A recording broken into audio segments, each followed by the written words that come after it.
uh, being live streamed, and a video copy of the meeting will be on the board's website within 5 working days. At this time, I'm going to ask Mr. Daniel Cartwright to lead us in the Pledge of Allegiance. Pledge allegiance to the flag of the United States of America and to the republic for which it stands, a nation under God, indivisible, with liberty and justice for all. Thank you, Mr. Cartwright. I'm assuming we have no public comment tonight since no one's here. At this time, we have presentations and reports. Mr. Barnett.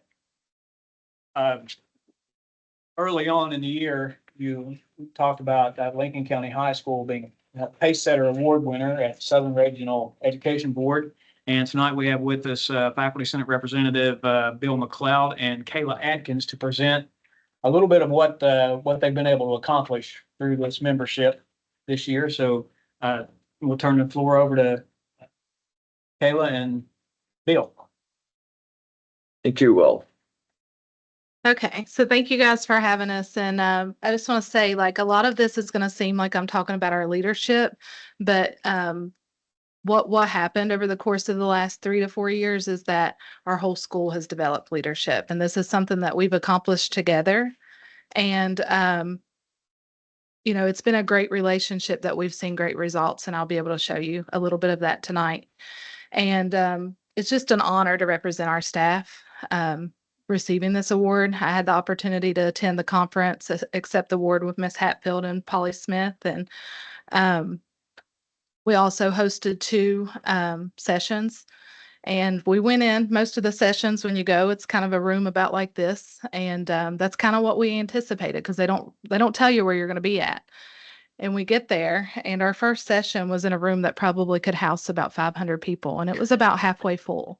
And it was just truly special to see people, how attentive people were to what we had done and what is working at Lincoln County High School.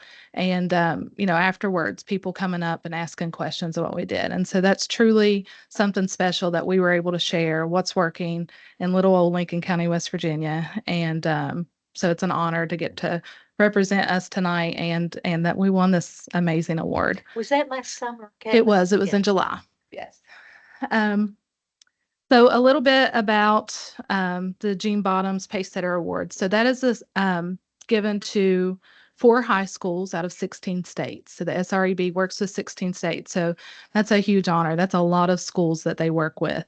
And basically the news release was in February, I believe. And the news release actually said West Virginia School honored for fostering a culture of high expectations and effectively supporting collaborative teacher development.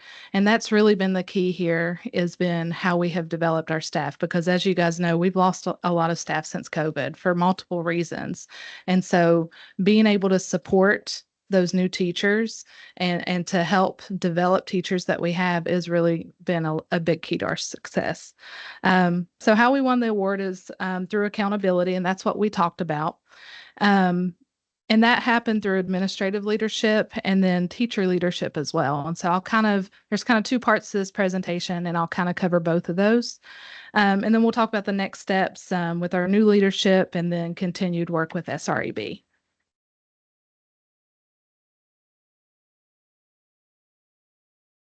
So our presentation was on accountability and action, because this is how we accomplished the goals that we accomplished. Our journey began in 2021 when we were identified as in need of support due to our poor academic achievement. And these were dark times. That's why this is a black and white picture, because this was a dark time for us. For a decade, we had been ranked from 92 to 110 among approximately 115 high schools. Additionally, in 2021, Mrs. Smith began the year as an assistant principal and ended it as an interim principal. So kind of playing 2 roles, and she was also the athletic director during that time. In the summer of 2021, our collaboration with the SREB began. And our initial team was Mrs. Smith in her interim role at the time, Megan Hatfield, who was a math teacher at the time, me, who was a science teacher, and then Mr. Josh Barnett, who was a math teacher at the time as well. And Mrs. Smith allowed us to volunteer. If you wanted to be a part of this team, anybody could have signed up. Like she sent out an email and she let us know, and this is who stepped up to the plate. So that fall, the SREB team came in and we underwent a curriculum and an instructional review. And what they found wasn't good. It was still a dark time. We're still in black and white here. What they found is that 80% of the time, our DOK level in our classes was 1 and 2, which means it's very basic recall questions if you don't know that. So our depth of knowledge questions are a simple recall. We really weren't teaching our kids how to critically think. Our student engagement, 49% of the time it was independent work, 21% of the time it was passive listening. Check for understanding was only observed 42% of the time. Creating an original product through multiple day and multiple step assignments was only observed 19% of the time.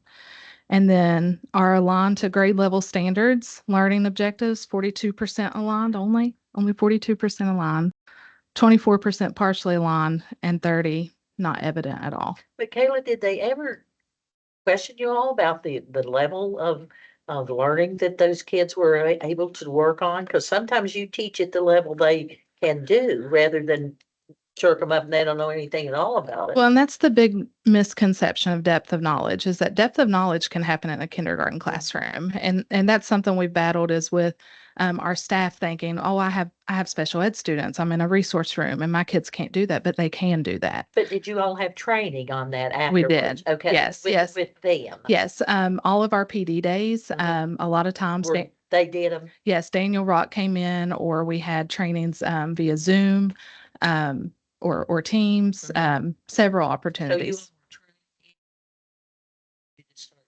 Yes. after you started the program. Yes, but it kind of was very soon, Mhm. in that first month of Yeah, school, The it was, first when you first started. yes, yes. Okay. So just, it was kind of the beginning of the journey, and it's Was been a it all the marathon. teachers, Everybody. Yes, yes. including aides and everybody? Were Not, they in on not it? aides, because Just the professional. this is employees? primarily everything here. It's focused on academic achievement. So, nothing really else is needed. So that's where we were at, and that was their review. And so, the real question is, how did we get there? So how did we get there? We all could probably answer a lot of these things. Lack of rigor, right? That was evident in our DOK. The lack of a growth mindset. Grade inflation. When Mrs. Smith came, I remember her giving us the grades, and even though we were 10% in math at the time, like something like 85% of our students were passing math. Like, how does that make sense, Low DOK. No commitment to our school goals. We had a strategic plan, but we didn't use it, to be honest, and a lot of us didn't even know what it was. Had you all developed that prior to starting this program? Yes, so required by the state, you have to have a Yeah. strategic plan And so every you year. all had that, but We it really wasn't- weren't implementing Had it. you ever been kind of trained on how to use it? Well, that's something that really should come from leadership. Yeah, but I Yeah. mean, as a group, when you got together as a Mhm. group or in small groups, did anybody ever train any of you? No. Okay. Low expectations. No real plan to address the deficiencies. Lack of data-driven decision making. We had data, but we really weren't making decisions with it. And we were guilty of believing the excuses. Mrs. Smith, I don't remember who she said had told her this one time, but she said that, she would remind us, don't be responsible for loving our children into academic poverty, And so that's really kind of been a focus, don't love them. Yes, don't love them into academic poverty. Don't accept that our situation and being a poverty-stricken area is an excuse for not being knowledgeable. Right. and then no accountability. So one thing's for sure, this is a Stephen Covey. If we keep doing what we're doing, we're going to keep getting what we're getting. And one definition of insanity is to keep doing the same thing and expect different results. And so where do we go from here? So we made a plan, and we did this as a team. And Mrs. Smith sent out a survey, and we reevaluated what we do and why we do it. You know, what we rewrote our mission. And we said we wanted to have a culture of high expectations, and we wanted to have collaborative teacher development, and we wanted to have training that was dedicated time for instructional improvement because that's what we needed. Targeted observations and examinations of the DOK levels, high yield instructional strategies that were modeled and implemented, and then data-driven decision-making and implementation of instructional rounds. Or did you all trade around and go into other teachers' classrooms? A little bit of everything. Okay. Yeah, I'll go over that in a Okay. second. Now, what year was that you all started this? 2021, the summer of 2021. And so the plan itself had no more value than which the paper it was written on. Because like I said before, we had plans before, but unless you implement these plans, they're never going to work. So accountability accompanied with this plan is where we found success. When we did our presentation, we modeled several high yield instructional strategies. I used technology, and we had them to log in when they came in. We gave them a little piece of paper, kind of like you would do a bell ringer. And we asked them all to find a picture of accountability. What's a picture that represents accountability? Because accountability looks different to all of us, right? I'll show you what it looks like to me. This is what it is to me. I love it because you tell me what you want and I'll make it happen, right? And I want you to come watch me make it happen. Tell me what you want and I'll do it. And so I like accountability and I thrive in that, but not everybody feels that way. Some people feel like this, all eyes on me, trying to get caught up in something, right? And a lot of our staff feels this way, to be honest with you. I think a lot of people feel like that way. And I don't know that, I think we just lack confidence. And so hopefully we can gain that as we move on. And then some people feel like this, that, you know, you're being pointed at, everybody feels different. And so we did this activity, which was modeling those high yield, which is what Mrs. Smith would organize each time she did a PD, is she would do activities like this. And we modeled that throughout our presentation. And these are the objectives that we presented on. We presented on engaging dynamic strategies to cultivate a culture of high expectations and shared accountability. And that's important. Like, it wasn't accountability forced on us by only the leadership, but amongst each other too. We gained insights into establishing clear standards and developing strong accountability frameworks that propelled teaching practices that align with good student outcomes. And then we empowered our school leaders with the necessary tools to champion a learning environment where educational excellence was a shared commitment. So here are some of the things that the administrative staff did. So first thing that kind of happened was they increased our in-house communication. What do you mean? So each Sunday night we would get an email from Mrs. Smith, and it would outline the events for the week, and it would give us reminders, and she would constantly communicate the same expectations. Like, our expectations didn't change over 3 years. We stayed focused on 3 things: DOK, high yield instructional strategies, and collaboration. And so every week she would send this out, and you could see those things on there. DOK level, student engagement, instructional strategies. These are still our focus. It was a reminder every week that we're not trying anything else. We're still doing what we need to do. Some other things she would do is she would kind of include questions of accountability. She started this Panther Praise cards, and maybe some of you that are on social media have seen it. I see them. A lot of the parents like to brag on their kids, as they should. And so she would say, hey, did you mail your Panther Praise? It takes 5 minutes to send a nice note, and we're only asked to do one a week. one a week, and it's a very small task. And then we would also have food for thought. And sometimes this might be a video that she would send or a quote. This quote here that she highlighted said, "Great teaching doesn't appear on a handout. Great teaching is what we get kids to do." And so these are just kind of the things, like just constant positive motivation, constant reminder of what we're doing, and good communication each week. We also increased our communication outside of LCHS, and this is something that I personally got to do in my role as technology a lot of the times. So we increased our social media posts, Schoology, posting to parents, communicating. We got an updated website through Angie Erling during that time, and we're able to have better. We have a live feed and better communication through that as well. We make frequent call outs about deadlines, events, and other things that are happening. Did you all call parents or did you call and remind the kids? We typically call Combination. parents. Okay. Yeah, if we're communicating with kids outside of the school day, it's typically through like messaging through Okay. Schoology or Okay. email. Yeah. Yeah.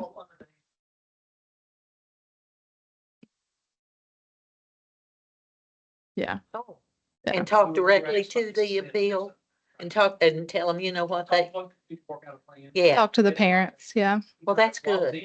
Yeah. Lord, everybody should do that. Yeah. So on our professional learning days, and something really cool about this picture is that's from our media center. And this was a day where we were working and collaborating and sharing that accountability together. And our instructional leaders, they would plan and conduct these professional learnings, and they would directly correlate to our goals and expectations. And just like we modeled it in our presentation, they would model the way a class would be, which was so important because we've had so many long-term subs. They don't understand what is a class opener or an activator. How are we transitioning?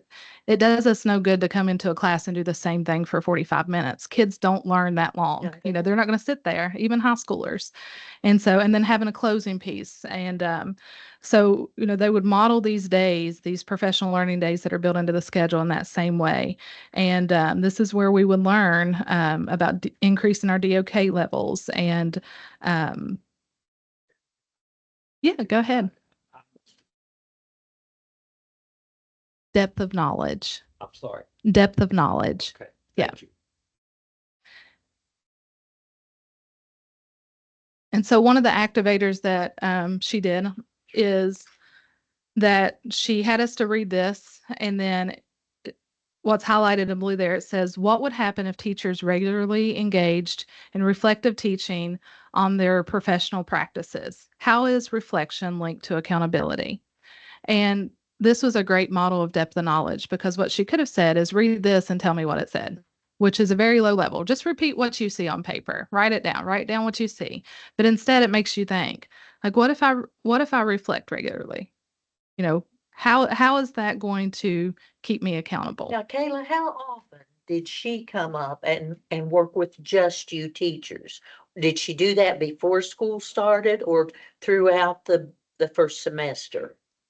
All throughout the year through All PD throughout the days. year, but you Mhm. really had a lot of it when you first started. Yes, those first 'Cause 3 it was days. new language and Mhm. new things and how would she stay in the school the whole week or just a day or two? Well, when Daniel Rock would come, okay, I thought you were talking about Polly. When Daniel No, Rock no, from this- SREB would come, Okay. he would come typically on the PD days and Uh-huh. occasionally during days that we had students.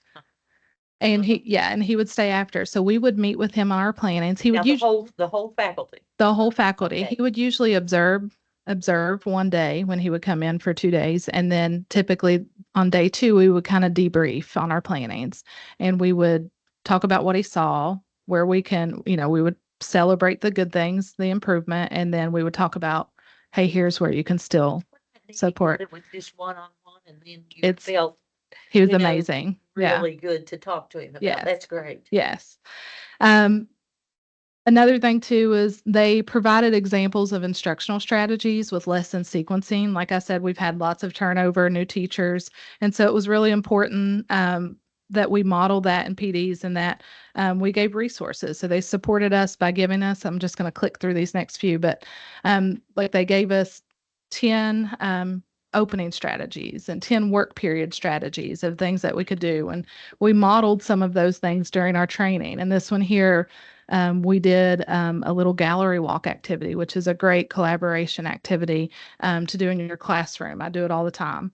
And so we modeled that amongst our staff because when you have so many new people, they don't know what these activities are. I mean, I did the master's program, and of course I read about them, but until you really do these, See somebody really do it. you really don't get a grasp for what they are. And so, I mean, even me as a veteran teacher, when we started this, I was able to learn from it as well.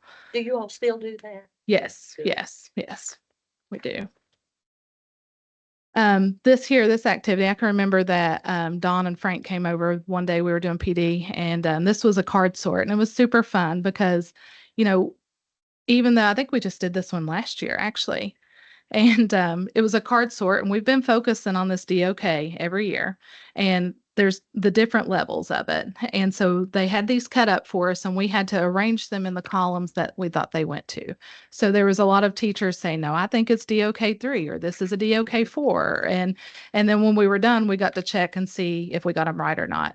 And so, you know, you can do card sort activities. This is a high yield instructional strategy in your classroom too. So not only did we learn about DOK from it, but we also learned a strategy we could use in our You wanted class. to do- Yes, absolutely. And then you know, we had a huge focus on walkthroughs and classroom visits. And a little bit of that came also from the central office. I know they required our administrators to do 5 e-walks each week. And what our staff would do is our administrators divided us up into 3 groups, and then they would assign each week. So, you know, Polly would have one group one week, Megan another week, and Joey on another week. And switched off. And we would switch it up, and she would communicate that. This is that there. And so it was full transparency, and you knew what to expect. And it was just another form of accountability. On her weekly update, she would always put their score on there. And so it would But they were say, the only person that got that.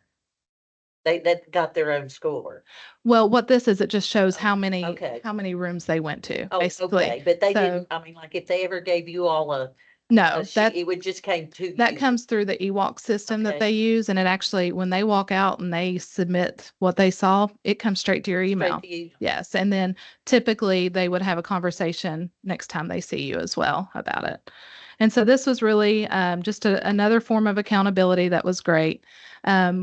One of the years we did school-wide goals. They called them WIGs. And in these WIGs, each department had focuses of how we could support each other. Like in science, we supported math by focusing on data analysis. And so what we did was each Friday, we would have a little 5-question quiz that we could tie to our curriculum, but still help build their skills for the SAT tests. And we would have a scoreboard. And so even the admin had their own scoreboard on walkthroughs. And Mr. Miller was there at the time, and you could kind of see she would hang this up on the back of her door. And when they had their principal meeting each week, they would document their scores and just, you know, holding their self accountable, just like they were asking us to do within our departments. One of the strategies that she got to from one of the conferences when we went to Florida was just this memorandum book. So of course she would do her e-walks, but she would also do classroom visits. And it was a great opportunity to give feedback. You know, that was just constructive and positive. On this one here, a teacher had been out for a few days. And when he came back, she had observed him letting the kids do the work that they didn't do when he wasn't here.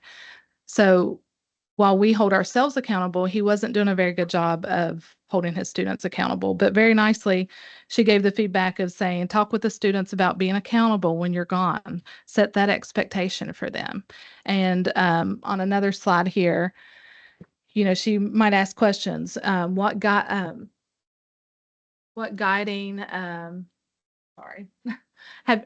What guidelines have you set for this career project? Will you allow them to have different products to improve the differentiation? So, you know, just things that like depositing little notes to us that help us to think outside of the box and improve what we're doing with our students. So she often came into the classroom and observed Yes. at different, did you all know, or did she just kind of come in? Unless it's an in and out? official observation, we wouldn't wouldn't, know. okay. Yeah, so these are typically just drop-ins. And anytime it was a note like this, it was just kind of a quick And you kind drop-in. of got used to that. didn't Yeah, you? it does. And some people didn't like it at first, but it got better. This here is an Ewok form. And I didn't cut the name off because this was my classroom that she came in. This was an Earth and Space lesson that I was doing, and we were learning about the damage that earthquakes can cause.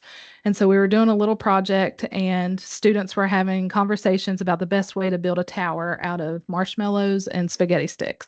And we had a little earthquake one day over there. I don't know if you guys saw that on the news. It wasn't on the news, but they were sharing their ideas. And so because they were creating something and they're extending their thinking of what they know of how to build something, that's a level 4. You're getting kids to critically think of how to make something to prevent damage from an earthquake. So this, what you can see too, is I know that they worked with, I think it was Dawn at the time at some point with Ewoks, and then it's kind of moved over to Rod now, but these are focused on those 3 things still, engagement, our lesson plans being there, based on standards, differentiation, and the depth of knowledge. So we're still focusing on the things that we wanted to improve as a school. Lastly here for me, and then I'm gonna kind of turn it over here to him to talk about the teacher side, but we also got common lesson plan binders. Everybody's lesson plan book looks the same. And so when you come in, you see the big blue binder, and there's an expectation of what should be in it. And that was very beneficial. Did you all feel okay with everybody using the same thing? Everybody got used to that? Well, it was just the book. It was just the Yeah, binder but itself. usually everybody wants to choose their own book for lesson Yeah, it plans. was really good because when you're covering classes too, it's just nice You- to have it's that. just like looking at your own, isn't Yeah, it? it is. It is. So, also lesson feedback, that's something that I know the central office asked for and that we got. It was lesson feedback that was targeted towards our lesson that made us better at what we did. That's just some examples here, and I'll give you guys these copies when I leave. And then she talked about the importance of verifying completion task. Anytime we're asked to do it, and make sure that people do it, and then follow up with emails when they don't do what they're supposed to do. This is just some examples of that. And then we also use Microsoft Forms, which helps us to verify the completion of tasks and collect data and feedback as well. I'm gonna let Bill kind of take over here. He's going to talk about what we did as teachers. So, yeah, you got the mouse here? You good? Okay. Take the mouse. Regarding this particular slide, leadership team composed of all department heads. I'm a math department head, we had science. And we always met, typically once a week with Ms. Smith. We all had input. That's the one, I don't know if I'm talking loud enough, but I'll pull it down. We all had some input into this. And as I've noticed, Kayla said earlier, collaboration was key in all of this. It wasn't principal directed, it was actually principal led with teacher input. And that led all of our changes. We had collaboration time daily. We met 7:40 to about 8 o'clock each day. Because we had to be there by 7:30, I think is our report time, 7:30 to 3:30. Did you have good attendance from everybody? Yeah, we did. Bill? Math department met, there were 6 of us in the department and we always met and we would chat about many things. And you can see some of the things we talked about listed right there. Data analysis. We studied the PSAT. We're getting ready to give that coming up in October, later this month. We studied the results. We make curriculum guides. Every single class in math has a curriculum guide, and I think most other subjects as well. Pacing guides, we all have that. The lessons and units of study. Common assessments, that was another thing. We started off giving common algebra 2 tests, common geometry tests, because we had more than one teacher teach it. I know Josh and I taught algebra 2. We got together and just made tests together. So that was the final. Well, that was good. So we made work easier actually. The first year we started this. So, and another thing, the very last one there, level 3 and 4 doc. The level 3 and 4 doc questions, we were told to try to put as many of those on tests as we can because that gets students to think on the question, not just repeat memorization. So that's what it was. like That's they had exactly to right. Explain it. Yes. Okay. And then, we can always retest and we can work on getting your grade where you want it to be. But we wanted you to think. And that's what I told all my kids, just think. I treat it like it was a ball game, like it was I want to win. You want to win. Well, you want to have a high score. You want to have money from Promise Scholarship. That's where all this is heading to mom and dad's pocketbook. I mean, that's where you do win. You win with That's a good idea. you win with the promised money for college. And that was the reason for levels 3 and 4. Okay. This particular slide is how we sit down and we just analyzed each question. There's, we had to sit down and we tried to limit our doc 1s and 2s. You always have to have some doc 1s and 2 questions. They're always going to be there. That's usually within the first day or two of a lesson though. But as a lesson moves on, you hopefully get into 3s and 4s so they can be thinking. This was our instructional rounds. We were starting last year, but I think last year's the first year we got into it. We all planned at different times of the day. So if my planning was 7th period, I would be asked to go see another teacher in the math department. And eventually we were moving toward inter departments, but we just got to our intra department last year. Visit that teacher by invitation only, as you can tell. The teacher would say, come see my class at 2:30. We'll be doing this. We would bring in this form and we would kind of critique that teacher, talk to them what we saw, and you can see what it said, pre-observation. They would usually give us the pre-observation and say, this is what we're going to see. Look for this for me. The observation is what we saw, and then we'd have a post-observation. We'd actually talk the next day whenever we'd have time in our collaborative, say, this is what I saw, and it was always to help. It was never to criticize. And it was just you and them. You and the teacher, there was no administration involved. I mean, it was just in our, you want to add anything to that?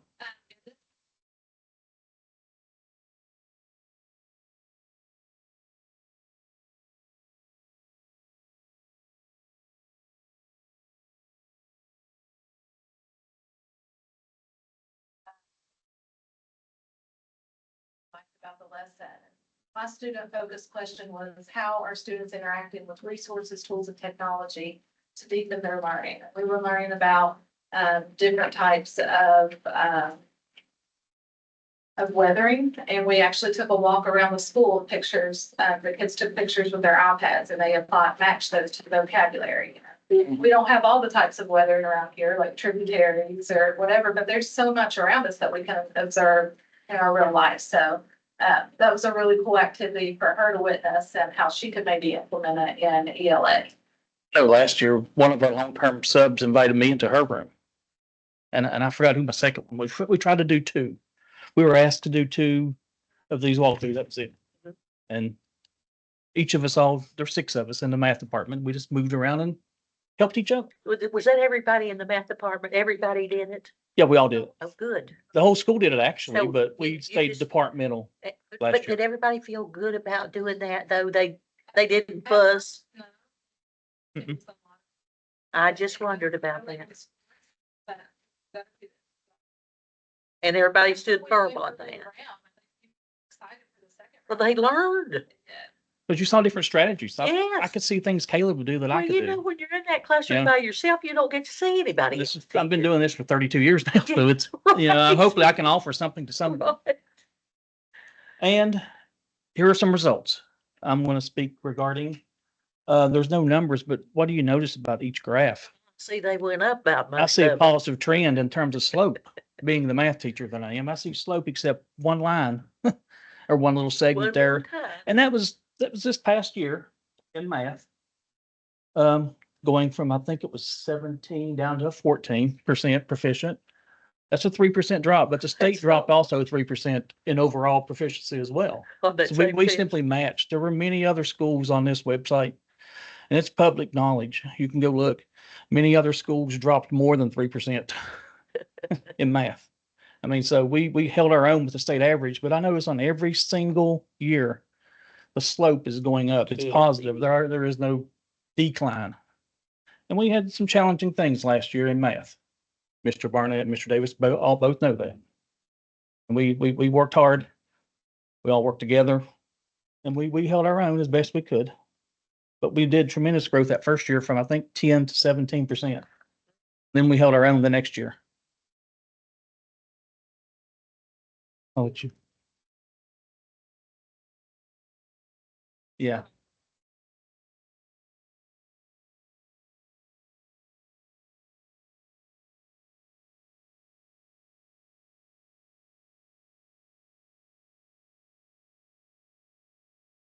That's nice. Right. We always, that's the competitive nature in all of us. We all want to compete with everybody. Let's be realistic here. The Mhm. ELA is going up. That's good. It's risen every year. Science has gone up. It's risen every year. Math has only gone up 1 out of 4 years.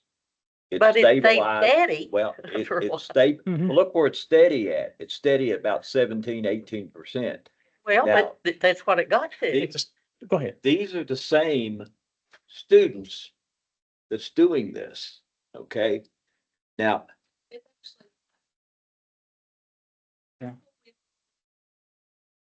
These kids have not been, this is a different group each year. Each year. Each So year. this is the class 11th of, grade. 2024 here. okay, This would have been the class of 2023. 2023. This is a different group. all right, they're not historical, Right. okay? Yeah. But still, the trend is upward in 2 of the 3 disciplines there. The math trend is not upward. Now, Mhm. I realize that what's coming from the elementary school is reflected at the high school.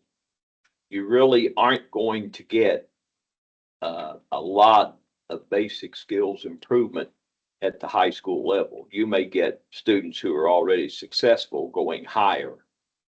But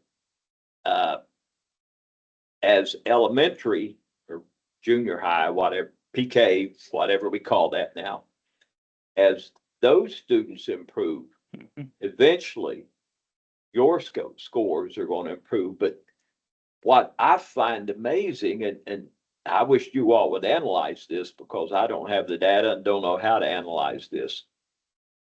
But you've got 4 different, 1, 2, 3, 3 different, am I looking at that right? Yeah, 3 there's different 3. grades. 3 different groups of kids. 3 different groups. Yeah, That have 3 groups. risen 3 groups. steadily in 2 of the 3 disciplines. Actually, 4 groups. But only 1 of those 3 years of students has risen. 1 stayed the same and 1 dropped. One thing I think we'll see growth this year, because for the first year in about 3, I believe, everybody in the math department has a math We degree. have 6 certified math teachers. Yeah. Well, now that will count for something as That's well. going to help. Well, Yeah. it will. Last year we had 2 for a long time. And sometimes you out of just 6. have a sub, but I don't mean that in a negative way. And they worked I hard. mean, yes, And they, we, as department head, I tried to provide much as help as I could. Between ELA students in 23, Mhm. 24, those ELA students are scoring 54. And you get down to the math students and they're scoring 14. I think state average. That's but the what, same students. That's the same Yeah. class of students. Now, that's a huge disparity between math. And like you say, certified teachers may have a lot to do with that. no, Keep them certified every year. I don't think we Well, long-term. isn't think it so. really true though for the state that math is the lowest for nearly It is pretty everybody? much in every subject. It is every- for every school. every county in And every high school. That goes back historically because teachers would always, when I was in school, teacher, do we have to do the word problems? No, I don't have to do the word problems. We never actually applied any math. That's changed. And we Yes, did it has. computation, but we never solved the problem. And that's what math is designed to do, is solve problems. I invite you in my test strategy any day. That's all we do in test prep Is do the Is the word reading problems. problems and set them up. and how to solve these things.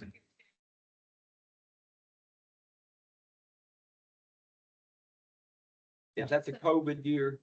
This was Um, the year After. after. we did trimester scheduling, which actually ended up that kids were in math longer than what they Yeah. were in our Regularly. semester. Yes. And so, I would credit that to a lot of it, but we also started test prep there. And so we require every 11th grader to take test prep. And we've kind of improved that as we went each year. We have. And we're doing rotations and we're looking at this data here of, okay, we didn't get what we wanted. What are we going to do Yeah, different? how we're gonna fix it. Each student will go to 2 English and 2 math classes during that one class period. So they rotate 4 different teachers.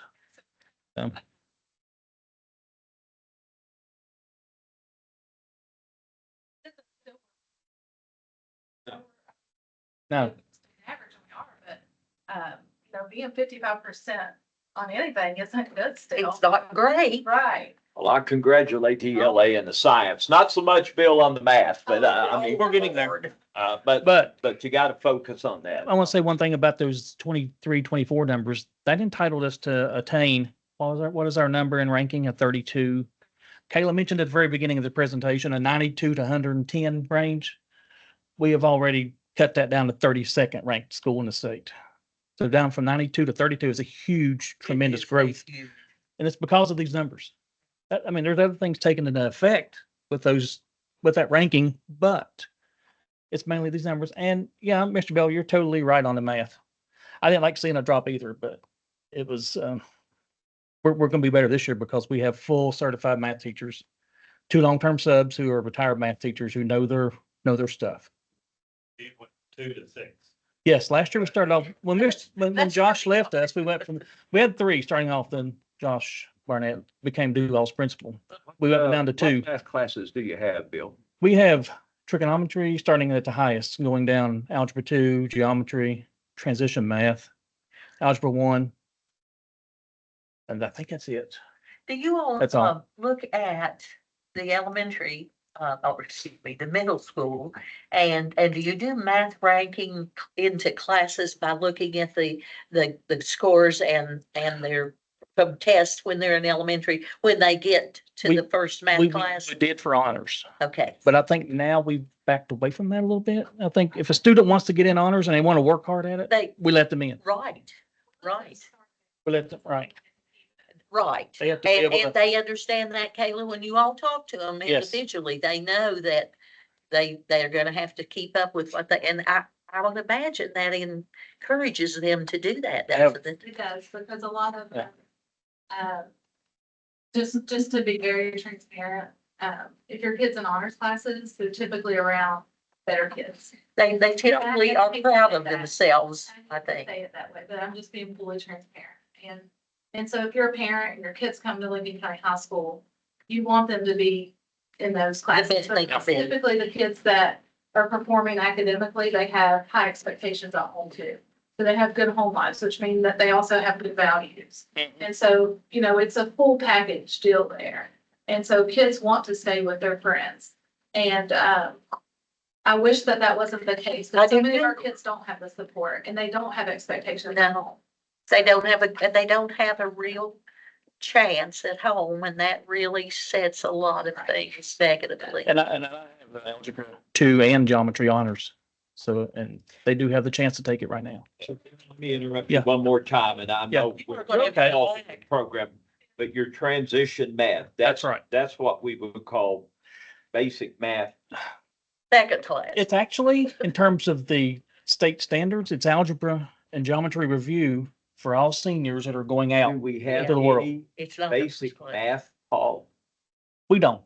Like consumer math, the old math that you may remember and I remember. No, we don't have that. No, it's not there. So There are what are oth- we doing with kids who come into the 9th grade with not the skills to do algebra 1? hmm So it sounds like algebra 1 is about the lowest math that we It is. got. We all start at 1. But not every kid coming into LCHS is on the algebra 1 level. That's correct. We have, So we aren't doing anything for we them. have 2 wonderful algebra 1 teachers. I will say that. Do you all look at the kids, Kayla? We're using the data, and that should be driving their instruction. So when we see that our teachers see, and I know that they do this. They do this, I know. So when they see that they're lacking those skills, to get to where we need to be standard wise. So they start there and they focus there until they can build them to where they need to be. So Those two algebra teachers that you all are Yes. working with closely. And that's do. what we do, like in that collaboration time, that's the way that we're looking at data. So when we have data that shows us that they can't do those basic skills, then we have to start there and build up to where they need to. And be. those teachers are very well Ask you trained. this question and I'll stop. Okay. It's Well, okay. this is what we did. I don't If you mind answering have- this. If you Yeah. have your ninth graders coming in over there and you're gonna sit down and question them one-on-one, you got 100 of them coming in. You're gonna question each one separately and you'll say, what's 20% of 17? How many out of that 100 could tell you what 20% of 17 is? Starting of the year, very little. So But I think at the end of the year, you're going to have 50% or more. Easy. Wow. Because our Algebra 1 teacher is Well, that good. it seems to me like there needs to be some Of means multiply. articulation between the curriculum I at think- the middle school and at the high school level. So that we know, if we had a buildings trade program, I'm sure that those kids in that building trades program could tell you fractions because they're looking at a ruler. Mhm. You can take everything, you can take a carpenter's square. And if a kid can tell you everything on that carpenter's square, he's going to max out on your math. We need to coordinate with the middle school principals, with the high school people to get some coordination. I think it's atrocious that we don't have basic mathematics taught coming in. What's the hurry?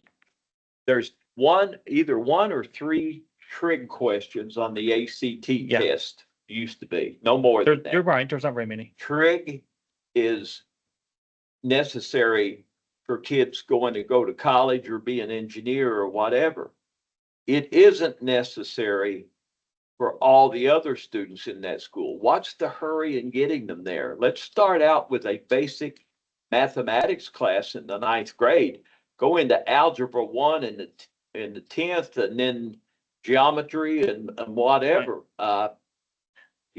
We're missing a key component in math, but they don't have the skills yet. But it's a state, I- it's the state curriculum. Yeah, it's not. I Yeah. don't- Something that Yeah. now what we could maybe do is consider having, like we have test prep, maybe we could target some students and have. Math prep. You mean there's graders, yeah. There's not a basic math in the state curriculum in the high school level?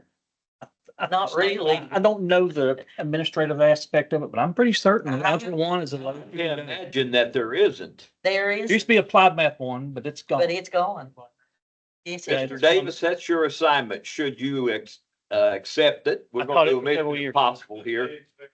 Give me the state, You're right. Yeah. give It me is the algebra state 1 then. offerings for mathematics next board meeting. Okay? Applied Math 1 was a So, great course. Thank you. It was a Let neat Kayla course. finish this up. Thank you. We have our next steps. I'll come up here so I can be on the mic again. So our next steps here is collaboration. We're going to continue that, but we want to get better at it because we're not very effective at it sometimes. And so our goal this year was to increase that accountability, develop a meeting schedule, and then require meeting minutes. So having those minutes and requiring that those are submitted will help hold us more accountable to that. We'll do that It's daily. daily. Collaboration's daily from 7:30 to 8 o'clock.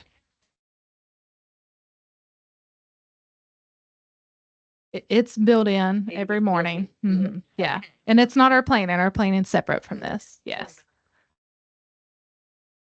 Yeah. Yes. Outside the door. Yeah. We also will continue instructional rounds, and that was those invitations that are student focused. And last year we were only asked to do 2. This year we would like to do 4, 1 per 9 weeks. And we would like to also make that cross curricular, teachers leading teachers. Also, this is some exciting news, kind of hot off the press, is that we're also going to continue our relationship with SREB through our CTE programs. And Ms. Hatfield had applied for a grant for that through Technology Centers That Work. And that grant, she just got an email back, I think she told me yesterday, and we were approved for that grant so that we will be able to continue working with them. And our focus with that is going to be math and literacy and CTE. And so how we can connect as a school, because we have a history of being divided between CTE and our academics. And so, you know, we're making a commitment to work together to support each other, not only to raise NOCDI testing, but it will also, as a result, improve our SAT testing, which the state looks at. And they've also started already an adopt a teacher. I have, as a science teacher, I've adopted our new ag teacher, Miss Laney Hicks, and it's really cool just to look at her curriculum and how I can support her as a biology teacher and help her kids to pass that NOCDI. We had some benefits of attending the conference, and basically those evidence-based strategies that I've showed you throughout, we've learned a lot of those strategies by attending those, and we've been able to bring those back and implement them into our strategic plan as a leadership group. And then we have some new ideas. I talked to Mr. Roy today, and he fully plans on continuing what we've done with SREB because it's obvious that it's worked. And you know, it's not perfect, but it's working. Is really, you know, we are progressing the way that we should. But I would like to see a school support team, and that comes from the district level. And I've already talked to him about that. You know, how can they come over and meet with leadership once a month? And because there is a big disconnection when we don't see them as a team. You know, we need to see them as a team and work together and bounce our ideas off of each other. You know, they can support us better if we're collaborating together. And then focusing on teacher efficacy, just continuing on making us better teachers. So any questions, if you have, I just wanted to leave you with this quote because I think it really sums up everything that we've done and what we've stood for over the past 4 years. And that has been focused on teacher efficacy. And the single greatest effect on student achievement is not race, and it is not poverty. It is the effectiveness of the teacher. So that is all. Thank you. Have you all Thank you, been Kayla. at Thank you, Bill. LTHS since it started? You have, did you all have, I guess you still call this high schools that work, don't you? It's the SRB is making schools work because it's at every level. Yeah. Okay. Yeah. But between the time that school started and I think you said 2020, when you started refocusing on it, Mhm. was the high schools that work or the making schools work model, was it used over there? I don't recall using that at the new school. I keep calling it new school because. So It's been 18 years. Yeah. In It's not 90, but I don't think that- I know I 90 did it. yeah, I did 93 it hard. or 94, when I was principal at Duval. Our curriculum team, actually it was an LSIC. Mhm. But made a push to change the high school curriculum. Mhm. We went before the state board. Hank Meraki was superintendent. I remember it well.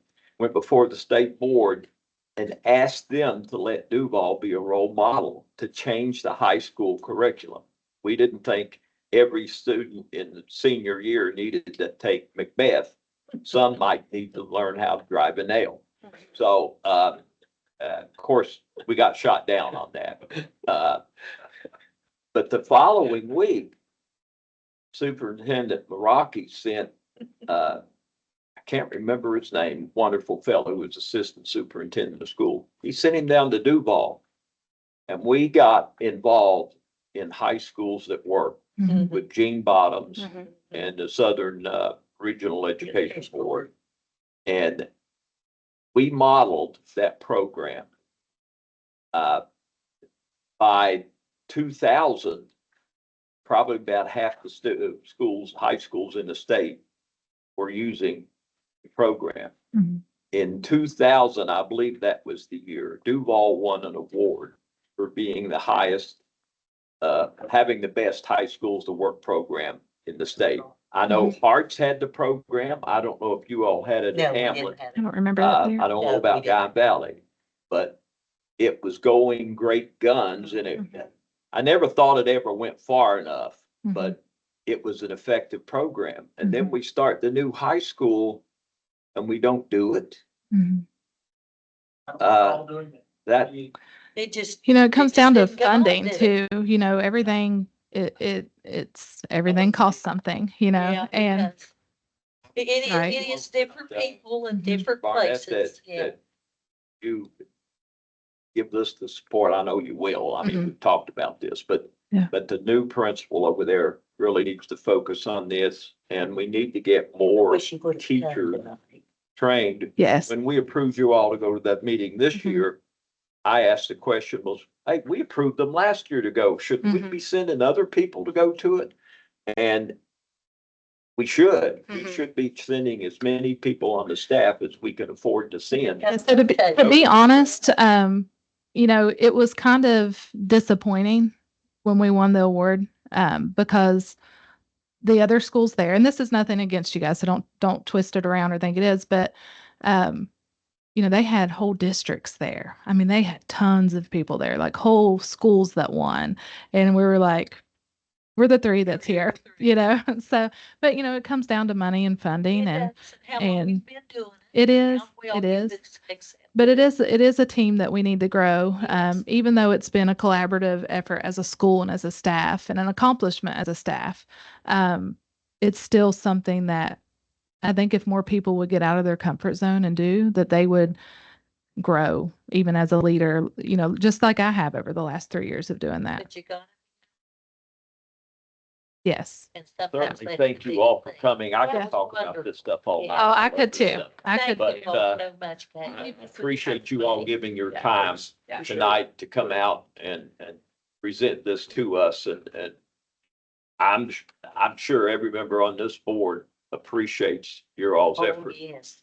but we yes. want more. Yes, we do too. We do Frank, too. I'd like to have a All copy of right. that. Thank you all very And much. I can, I will Well, email, that's their copy. Oh, They that's just it. gave it you to guys us. can keep it, but I'll email you. You Okay. can forward it. Yeah. Yeah. Yeah.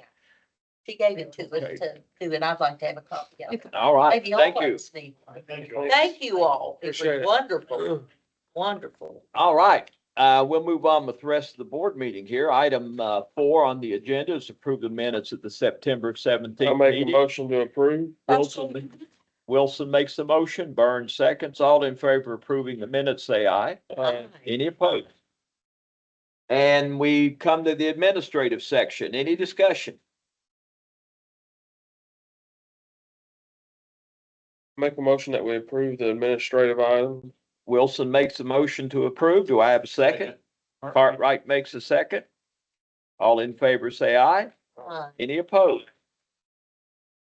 All right, that takes us to the second page, finance. Any discussion? I'll make that motion. Burns makes a motion to approve. Second. Cartwright makes a second. All in favor, say aye. Aye. Any opposed? Brings us personnel section. Any discussion?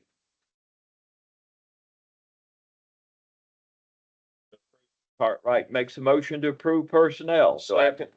Wilson seconds. All in favor, say aye. Aye. Any opposed? And congratulations, Kayla.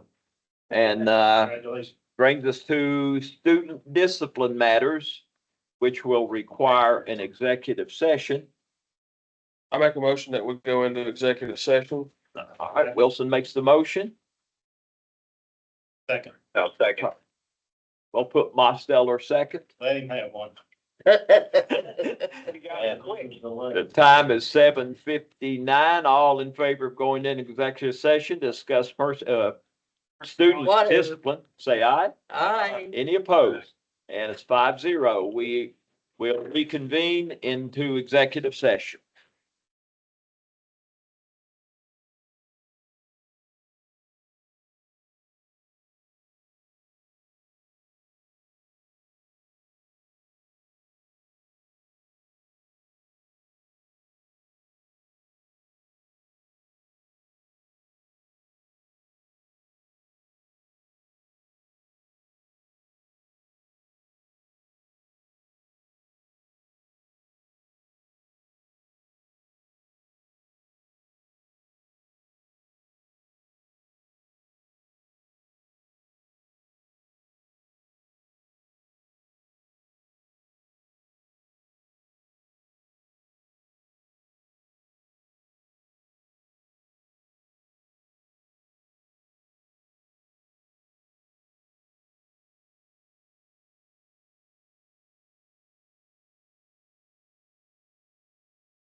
All right, we are back in session from having an executive session on student discipline. Like a motion and a second to return. So moved. Cartwright makes a motion to return. Second. Wilson seconds.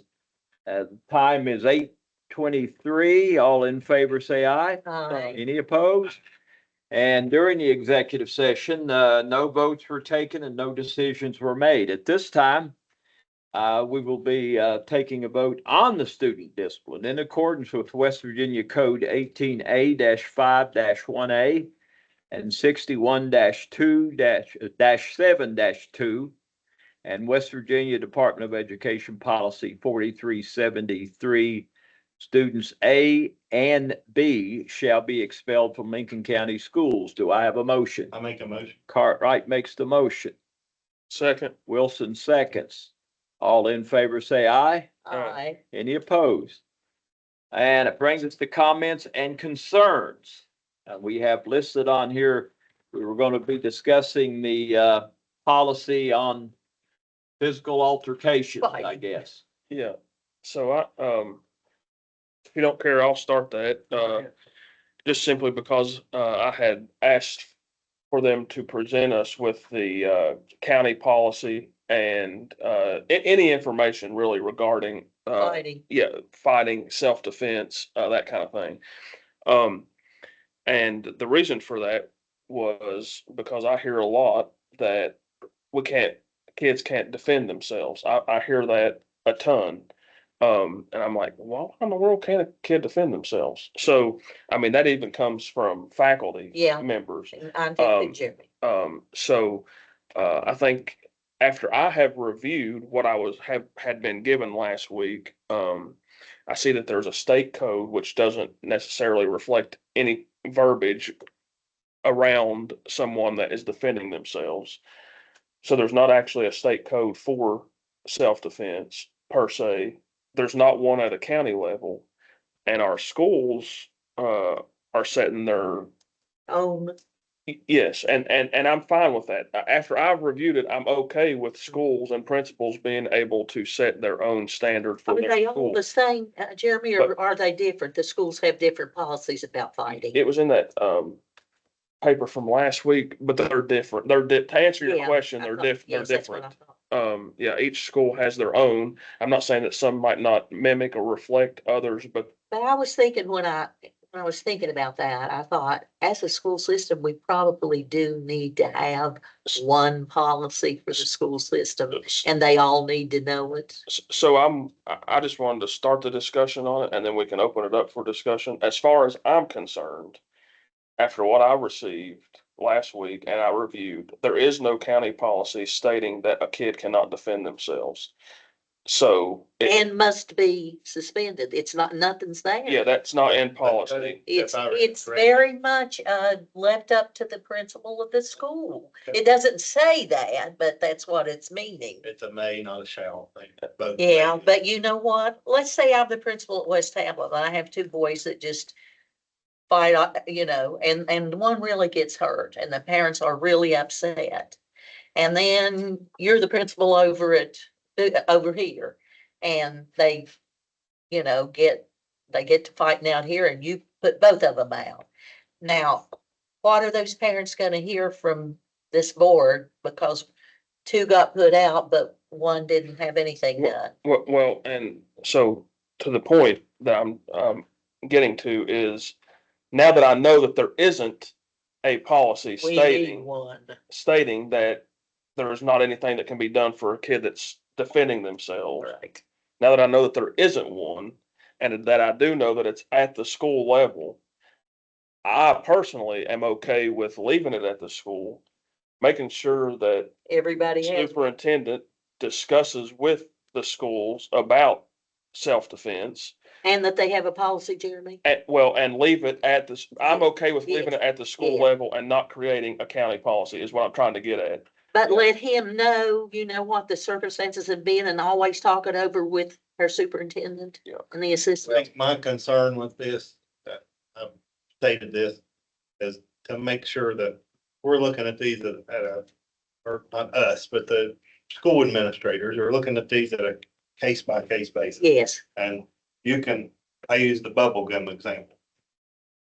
One kid at that chair puts bubble gum under his desk and nobody can chew bubble gum. I don't have an opinion on bubble gum, but the teacher should be able to look at the 7 students a day that sit in that class and narrow it down to where the problem is.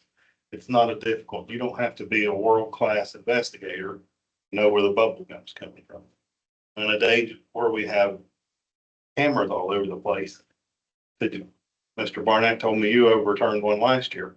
That's what concerns me, is how many you don't catch to overturn. mhm. How often is it just easier to say everybody's getting the same treatment because nobody wants to have a difficult conversation and say, you know, this student precipitated this amongst this student. So I think we need to make sure we're not just using that Choosing and code picking. that says may expel or suspend, to use that as a cop out. Mandatory. Yeah, Well, it's a cop out to As say. as a everybody past gets the same. principal, I can tell you that a lot of my colleagues found it easier to just say, to get to fight them, Both of you. suspend you both. That precluded any investigation, any getting into it, because it takes a while to do this stuff. And sometimes you don't get an But answer. I agree with Jeremy here. I think that this is an administrative thing that Mr. Barnett handles, at the school level, just letting his principals know that they need to be judicious when they're handling these situations and handle each one case by case basis and not a blanket, if you get in a fight, I'm going to suspend you both. So self-defense is one of the hallmarks of this country. Yes. But could we not consult our lawyer, and let him listen to what we've come up with that and let him The make, lawyer, well, he'd tell us what the law is, David, and whether we would be liable to be sued Well, we if we discussed, have no policy at all. the code is pretty clear. Really need a lawyer in my mind, and we discussed it with a couple of the state people at the conference last time. And they, Well, maybe Frank can help us this week. We've not done anything yet. Frank, I really would like for you to speak with somebody, that that knows what's going on and whether we should have a policy about fighting or whether we shouldn't. Well, we have a policy. We do. Okay, if we have one, It's in our student code of conduct. Then why- It's in our discipline policy, but it mirrors what I gave you last week. yes, Which is the state code. which is the state code, Yeah. and that's what we have. That's the law. But there's nothing in that says that you cannot treat the accused or the defendant, the aggressor versus the defendant. Discretion of the principal. And that's- Administration in their investigation. And that's all that I'm getting at is, And is, That's all we you were looking think for, that not a that'll be mandatory enough? suspension. Yeah. And Jeremy, you think that'll be enough if we look at the circumstances of each one that comes to us? And then we take what's already there and then we do a vote. well, so no, I- we're not voting on. Well, I mean, we decide whether we're going to use that policy or not. So I was more concerned because I had heard that there was a county policy stating such. I have had that too. Well, Now, that if too. when that, that was if, asked, the scenario was that somebody started a fight, the other kid defended himself, this kid got suspended. Do we have to Suspend the who kid that did. defended himself? Uh-huh. And I said, yes, based on the fact that you're intentionally throwing blows to harm somebody, which comes out of 4373, but it doesn't have to be the same level of suspension. So if this kid starts it and this kid finishes it, let's say he beats the other kid up after he's been hit in self-defense.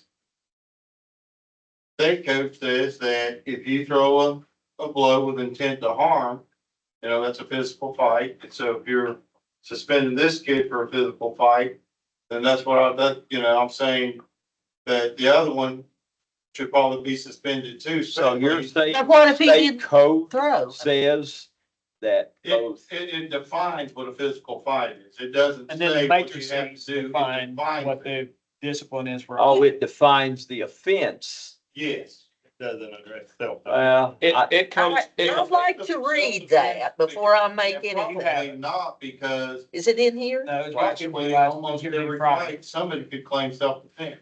Because somebody's gonna go the first well, one. well, and so I mean, I know that this discussion might get down some rabbit holes, and I understand that, like, each situation is its own, Yes. it's its own thing. But so the reason that I brought this up is because I had heard that it was a county policy. Mm-hmm. Now that I know that that is not true, then I don't need to be into it. It's at an administrative, school site level. That's for them to We figure just need out. to make sure that every school is doing their due diligence in the accounting of the investigation. And maybe, talk to the principals and make sure they know that. There's no action needed from the board. That's what we're thinking. There's no action from us, Need to make sure. that they understand that it's not a board problem. Robert, are you all right with that? Yeah, what I'm listening or hearing, I guess, is the state code defines what a fight is, but does not require a suspension for an individual defending themselves. It just defines the fight, and it's at a administrative level at the school to determine who gets suspended, who don't. That's exactly right. So what we Yep. want to I do. think you got it right, Robert. All right. What we wanna do, in my opinion, is to make sure that it's hammered home into these principals' heads that it's not the old adage that if you get in a fight, we suspend you both. That each case needs to be examined thoroughly and individually to make sure that we're doing the right thing and not punishing someone who was basically defending themselves. That's correct. My fault. Well, that comes down to the difference between a fight and battery. When we look at it, I mean, because sometimes while the aggressor may have been the aggressor via social media, via, Telephone. calling, telephone, calling him a name, continually harassing until the other kid B finally has had enough. And then, turns around and land blast. Now, what about a fight at school, Frank? But we're not talking about bar fight. If they fight on the bus we're gonna have to look at everything. Well, that's where we have to leave, Mr. Davis and I have to let the principals know Right, that they might have to make sure they do their due diligence and have all the facts and all the and investigation. they're responsible. That's. That's it. They have to make it. To satisfy my curiosity and over the school year, kind of keep a mental note or track of if you all have to overturn anymore. Good. I'd be curious to know that. I think since we've been in place, it's been, Two that overturned and. and a couple of reductions. Yeah. Well, for my And I own also curiosity. believe that you would look at it in two separate levels. If someone is on social media, just talking smack or saying whatever, calling you a name, and then you go beat this guy down, I think that's a different level as if you've been physically, if someone's physically aggressive toward you and you defend yourself. I agree. We also talked about the difference between different levels of what I call an altercation. If I was saying this earlier, two boys get into a shoving match, you tell them to stop verbally and they do so, that's one level. Yeah. If they're even swinging at each other and they still stop at a verbal command, that's still a different level. If you have to pull them apart, that goes to the next level. Right, but and two though, if you say stop, I mean, I'm not going to stop. I'm not going to quit and leave that guy a chance to break my nose. So it's kind of hard to expect someone to say, "Hey, stop," when when you're trying to protect yourself. You'd be surprised. A lot of kids do. If they hear that, that voice, they'll do it. They'll stop because 9 times out of 10, Mr. Monsteller, to be brutally honest, these boys at school, they don't want to fight each other to begin with. They're being goaded on by their buddies. So any excuse they can think of to get out of that fight, they'll do so. The worst fights are the girls. So, Yeah. All right, we good with that? Anybody got any other discussion? I make a motion to adjourn. We have a He motion wanted by to say Cartwright to adjourn. David, I think he wanted to say something. He was. Oh, you want to say something, Robert? Well, I'm just saying, the big thing to me is just as long as the principals know to do the due diligence and it's a case by case situation. That's my main concern with the whole situation, that they know how to properly handle it and not blanket, every situation. And think it has to come to the board without them making a decision. Okay, Right now at the high school, I believe if you look at that matrix, it says quiet is automatic 5 days out. That's something that we need to take a look at. We're looking at just using different verbiage to say up to 5 days. Up to five. Oh, okay, up to. Make it situational. Yeah. And then let the lawyer look at it and see if it's okay, the way we have it before we pass it. There's nothing to pass. This is just Nothing our, to pass. We're not.